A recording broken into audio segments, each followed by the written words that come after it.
একটা রেসিপি নিয়ে হাজির হলাম। আজকের রেসিপি হচ্ছে সর্ষে দিয়ে জলপাইয়ের আচার। তো শীতের সিজনে অনেক জলপাই পাওয়া যায়, আপনারা সারা বছরের জন্য এই আচারটা বানিয়ে বাসায় রেখে দিতে পারেন। দেখেন কত সফট হয়েছে, যেমন দেখতে ভালো হয়েছে খেতেও কিন্তু সেরকম মজাদার। বাজার থেকে 1 কেজি পরিমাণ জলপাই নিয়ে এসেছিলাম, সেটা ভালো করে ধুয়ে লবণ পানিতে ভিজিয়ে রেখেছি 1 ঘন্টা। এভাবে মাঝখানে মাঝখানে কেটে দিয়েছি যাতে মশলাটা ঢুকে। তো 1 ঘন্টা ভিজিয়ে রাখার পর সেখান থেকে তুলে আমি একদিনের জন্য রোদে দিয়েছিলাম। যাদের রোদের ব্যবস্থা নয় তারা রোদ ছাড়াও এমনিতেও আচারটা করে ফেলতে পারেন। আমি একটা ফ্রাই প্যানে দিয়েছি 1 চামচ মিষ্টি জিরা, 1 চামচ সরিষা, 1 চামচ পাঁচফোড়ন এবং 1 চামচ চিকন জিরা। মশলাগুলো মনে রাখবেন এবং ঠিকভাবে যদি দেন আচারটা অনেক খেতে মজা হবে। তো খুব লো ফ্লেমে আমি এটাকে ভেজে নিলাম। ভেজে নিয়ে আমি একটা বাটিতে সেটা সরিয়ে রেখেছি। পরে গুঁড়ো করে এই মশলাটা আমি ব্যবহার করব।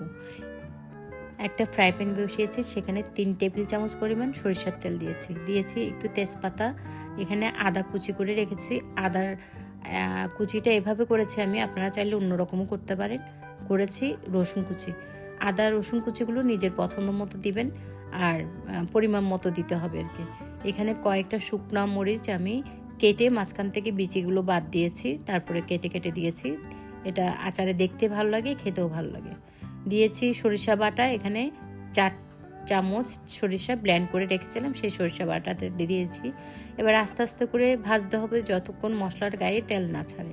তো ছোট আঁচ দিয়ে আমি আস্তে আস্তে করে ভেজেছি প্রায় 10 মিনিটের মতো। এমনভাবে ভাজতে হবে যাতে নিচে লেগে না যায়। দিয়েছি 1 চামচ হলুদ গুঁড়া, 1 চামচ মরিচের গুঁড়া। এছাড়া আর কোনো মশলা এখানে তেমন কিছু ব্যবহার করিনি, সেই গুঁড়া মশলাটা ব্যবহার করব। তো দেখুন কি সুন্দরভাবে আচারের সেই মশলাটা তেল ছেড়ে দিয়েছে। এখন আমি জলপাইটা দিয়ে দিব, যেটা আমি শুকিয়ে রেখেছিলাম। তো এখানে এখন কোনো পানি ব্যবহার করব না, আস্তে আস্তে করে মশলার সাথে মেশাতে থাকবো। আর দিয়েছি পরিমাণ মতো লবণ।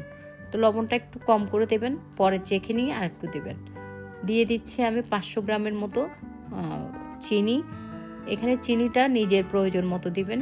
যারা ভালো বেশি মিষ্টি আচার খেতে চান তারা বেশি মিষ্টি দিবেন, আর যারা কম একটু টক টক অনেকে পছন্দ করেন সেরকম টক টক দিবেন। টক টক মানে কম চিনি দেবেন। তো আমি 500 গ্রাম দিয়েছি, যদি কম মনে হয় আর একটু দেব। আমারটা মিষ্টি আচার করব। আমি এখানে পানি বলতে শুধু সামান্য একটু পানি ব্যবহার করেছি, দেখেছেন। তো শেষ পর্যায়ে আমি দিয়ে দিয়েছি সেই ভাজা মশলাগুলো। তো ভাজা মশলা দিয়ে আস্তে আস্তে করে নেড়ে দিব এবং চুলার জাল থাকবে একদম মিডিয়াম লো করে। তো আরও 10 মিনিটের মতো নাড়ার পরে সম্পূর্ণ ফ্লেভারটা যখন আচারের সাথে মিশে যাবে তখন আমি দিয়ে দেব 1 কাপ পরিমাণ সিরকা বা ভিনিগার। তো এটা মেশানোর পর আমার আচার একদম কমপ্লিট। এখানে সিরকাটা অবশ্যই ব্যবহার করবেন, এটা স্কিপ করা যাবে না। এটা হচ্ছে আচারের মূল ইনগ্রেডিয়েন্ট।